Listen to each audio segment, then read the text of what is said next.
Okaeri nasai. Nihon ni yokoso. Oh, hey there! Hello! Welcome to my channel. This is Cess Travel Vlogs, live here in Meguro Island.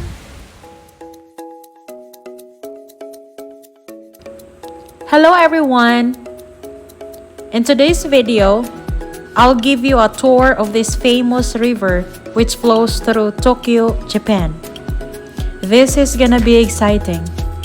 I will also give you some tips on how to go there and tackle some important stories about Meguro. Is everyone ready? I guess yes.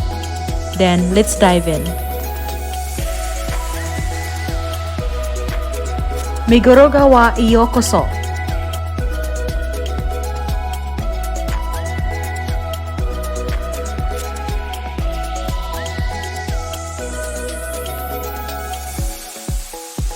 The Meguro River is a river which flows through Tokyo, Japan. Its tributaries include the Kitazawa River and the Karasuyama River. The river flows into Tokyo Bay near the Tennōzu Isle Station. The river is 7.82 km in length and passes through Setagaya, Meguro and Shinagawa wards.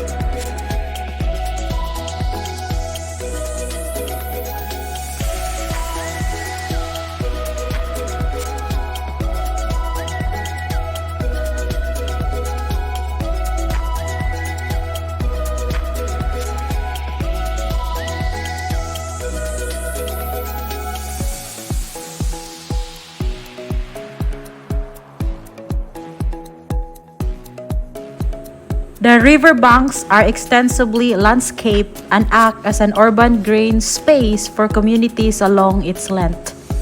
Close to the source of the river in Setagaya, the river is divided vertically between a large underground storm drain and surface level landscape ornamental stream.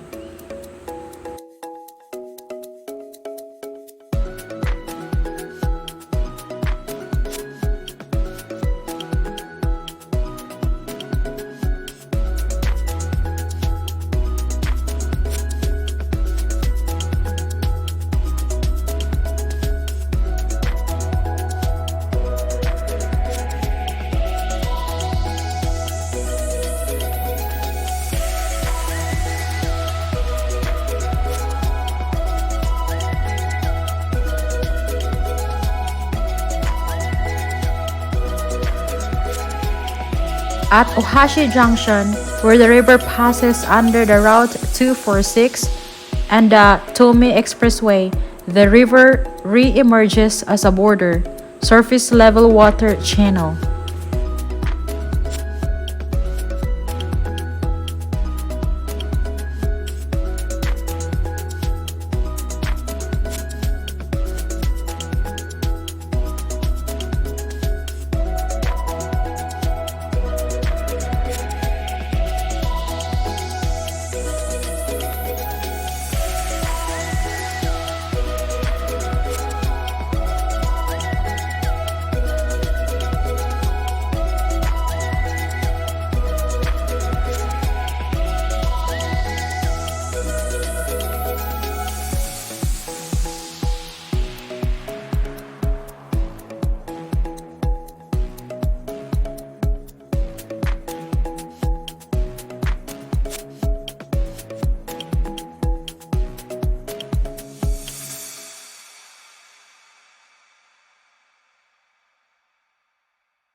The river is a popular venue for cherry blossom viewing in the spring. Cherry blossom in Japanese language is sakura.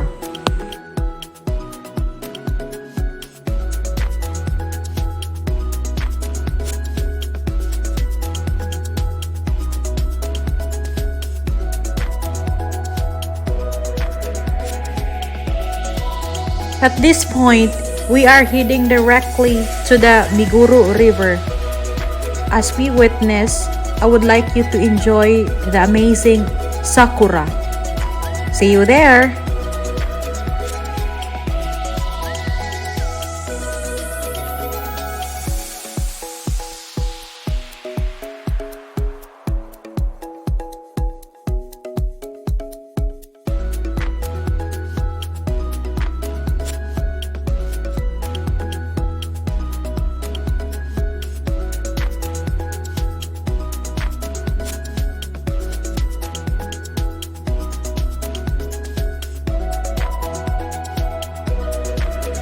Welcome to Meguro River. Meguro gawa yokoso.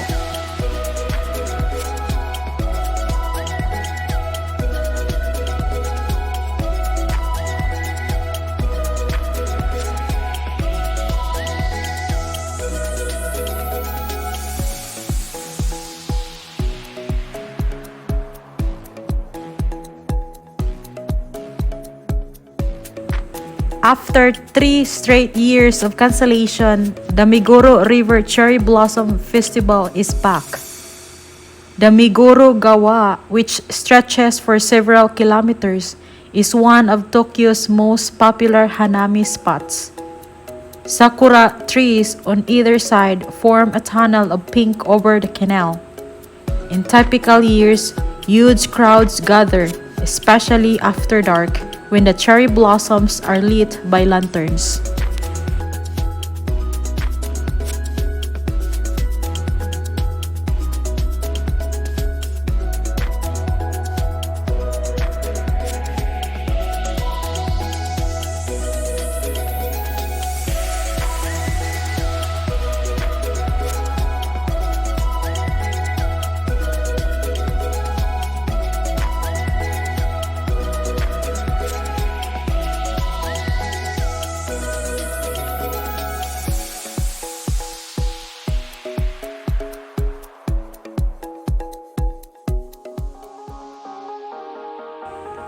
Meguro River Hanami 2023. The last year, the Meguro River Cherry Blossom Festival took place was 2019. Since then, local officials have been asking hanami goers to stay away to avoid spreading infection. It's not uncommon for hundreds of thousands of people to visit in the span of a week or so you can imagine how crowded it can get.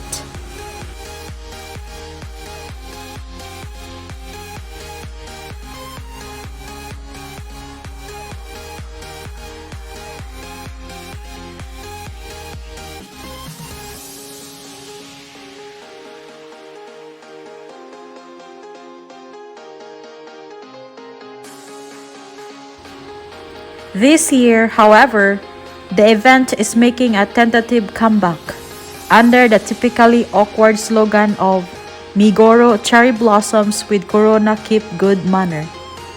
And this means there will be some rules. No sitting or stopping, with pedestrian traffic moving in one direction only. No eating or drinking or being loud. No tarps. No food or drink stalls. So in other words, all they want you to do is just go and appreciate the cherry blossoms. Just without all the other things people come to the Meguro River for, like photo ops and the good food and drink vendors.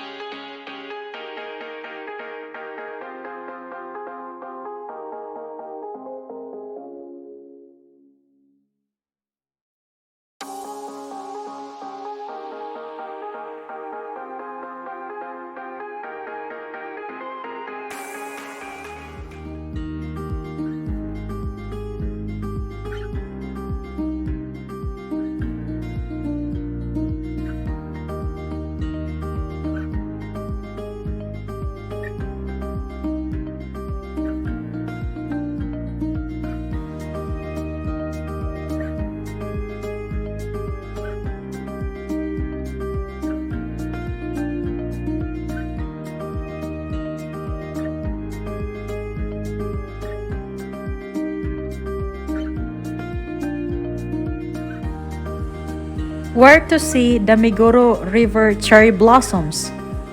When most people think of the Meguro Gawa, they think of Nakameguro. And to be sure, the part of the river around Nakameguro is always the most crowded.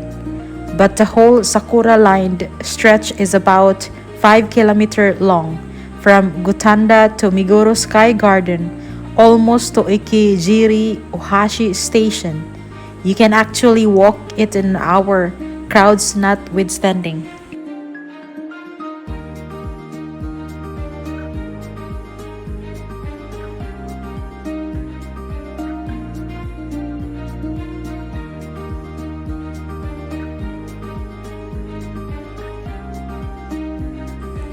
If you just want the highlights, start at Meguro Station and walk to Nakamiguro.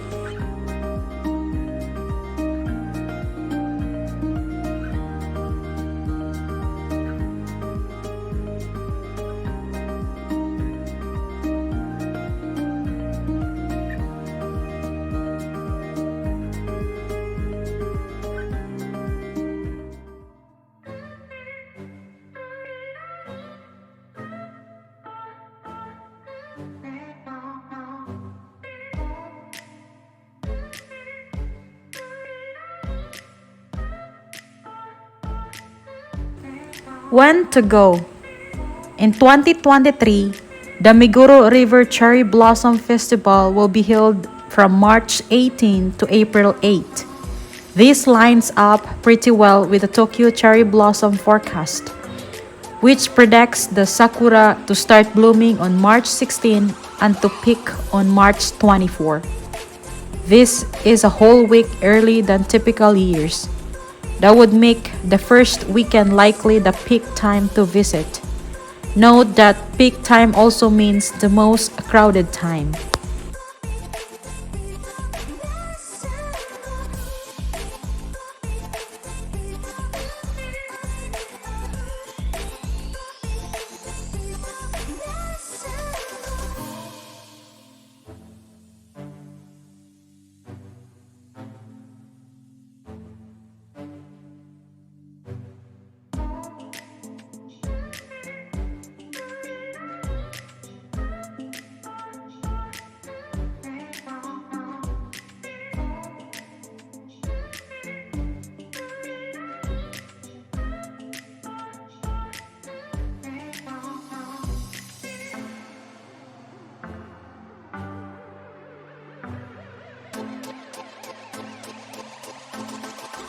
We definitely recommend visiting on a weekday if you can, as it should be less crowded. At least with no tarps this year. There won't be competition for spot staking. Also means there will be more space to move.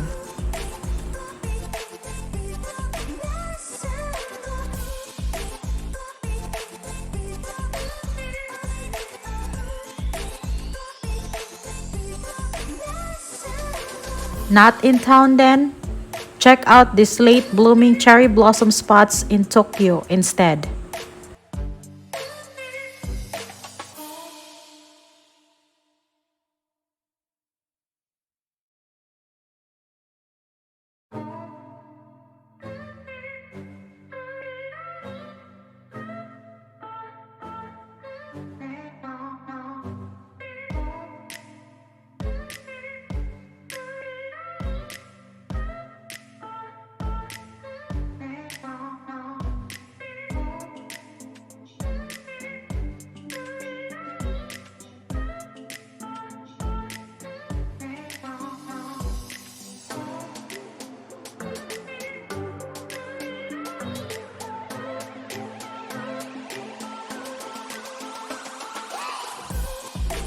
Daytime strolls. During the day, the pale pink flowers and ideally bright blue skies make for an almost dazzling contrast. By midday, the crowds might be thick enough to slow your roll. So if you're looking for a little serenity, arriving super early means you only have to contend with a few riverside joggers.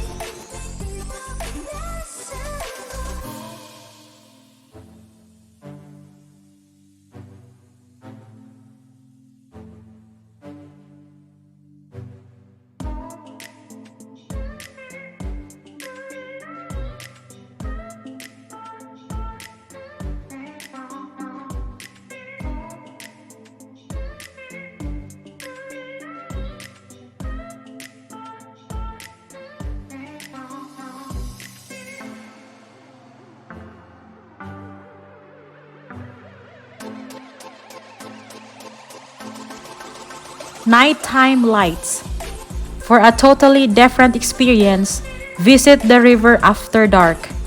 Aside from the crowds, and there will be crowds, there are thousands of bright pink lanterns strung from the trees. When illuminated at night, they reflect on the surface of the water below. The blossoms on the dropping branches catch the light in a way that's genuinely hard to comprehend. It is almost looks too good to be real.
Farther along the river, past Nakamiguro, some areas are lit by color-changing lights. So if you can make it past the sea of selfie sticks, it shouldn't be hard to get a shot in your color.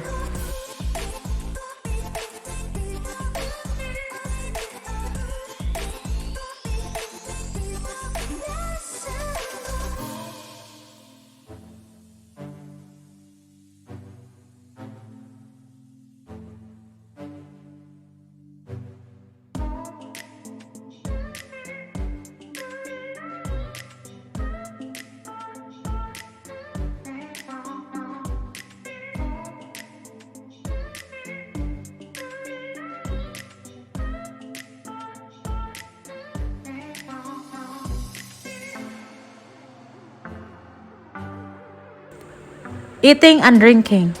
Unfortunately, there will be no food stalls for the 2023 festival. But if you're looking for a sit-down meal or drink to break up your walk, Nakamiguro is renowned for its hip bars and foodie hangouts. Word of caution though, you'll want to book ahead.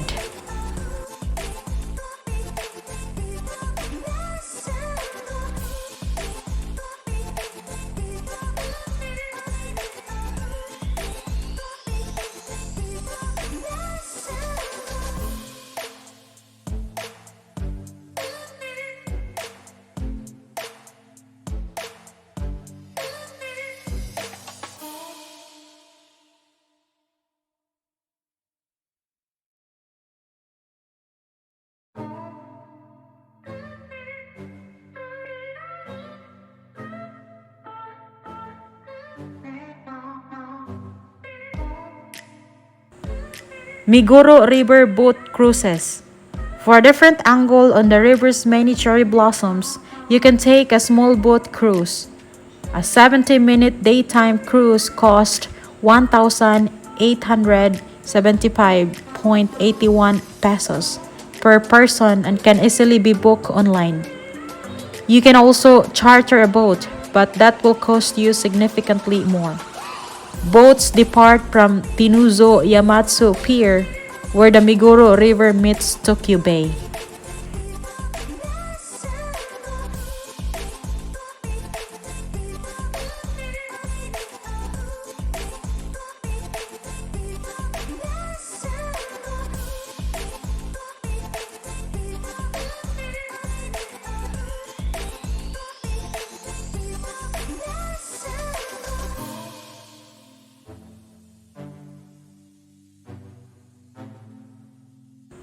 Want to get outside and really stretch your legs? Check out these Hanami hikes near Tokyo. While we do our best to ensure it's correct, information is subject to change. This is latest updated March 2023.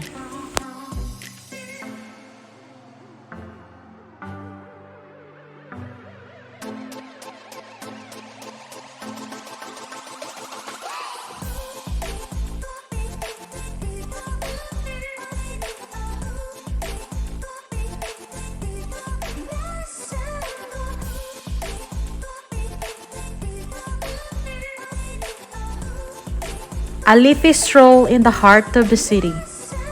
The Meguro River meanders nearly 8 kilometers through several chic neighborhoods before emptying into Tokyo Bay. Generously landscaped walking paths along its banks and easy access to drinking and dining make it popular year-round.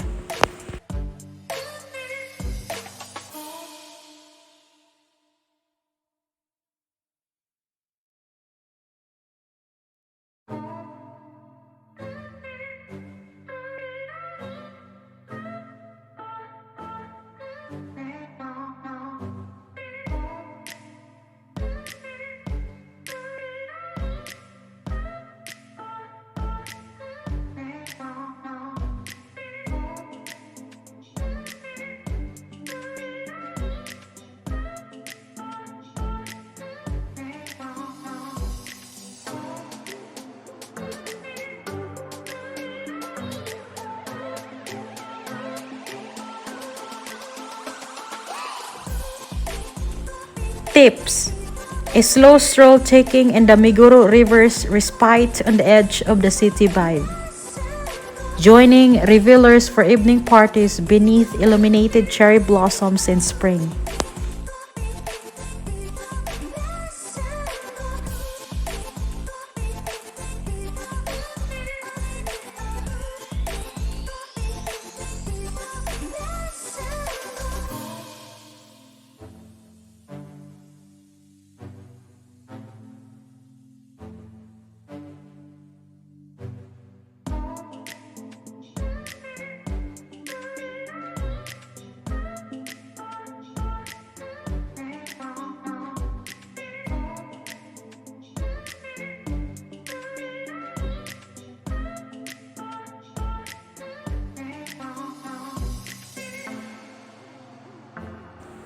Much of the Meguro Riverside area provides pleasant walking and a mellow atmosphere that marks a contrast to the capital's urban buzz.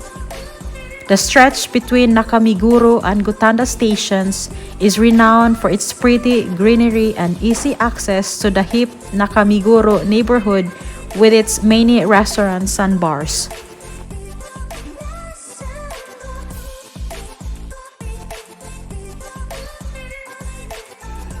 Wintertime has its own charm when a stretch of the river near Gotanda Station comes alive with an impressive holiday lights display.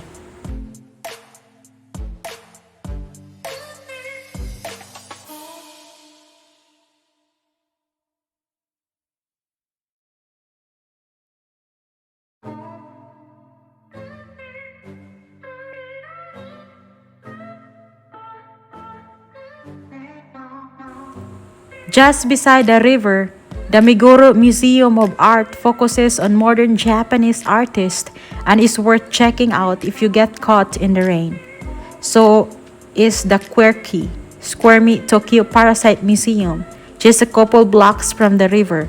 The gift shop alone is worth a look.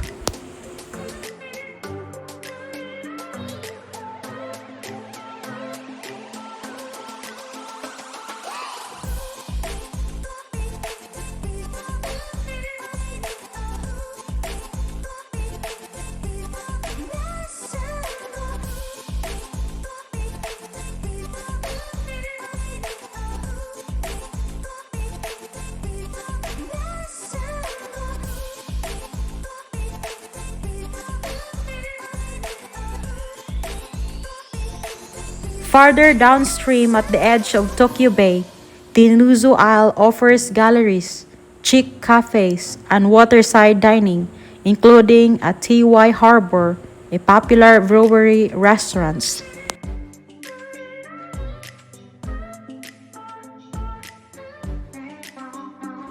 The Meguro River is also one of Tokyo's premier cherry blossom viewing spots.